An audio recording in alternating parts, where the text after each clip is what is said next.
Hello, welcome to my channel Gujarat વિવાદ. હવે તમને બધાને ખ્યાલ જ હશે કે અત્યારે શું થઈ રહ્યું છે. ગુજરાતમાં ઘણી જગ્યાએ ડિમોલેશન થઈ રહ્યું છે, ઘણી જગ્યાએ ઘરો અને જે અયોગ્ય બાંધકામ હોય એ બધું તોડી દેવાઈ રહ્યું છે.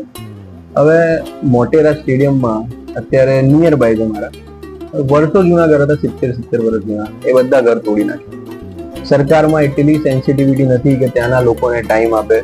એ લોકોએ બિચારા ઈએમઆઈ પર વસાયેલા ઘર, ફ્રીજ અને બધી જ ઘરની વસ્તુઓ, ઘર હોય એટલે માણસ રહેતો હોય એટલે બધું જ હોય, એ બધું એઝ ઇટ ઇઝ સાથે ઘરો પાડી નાખ્યા.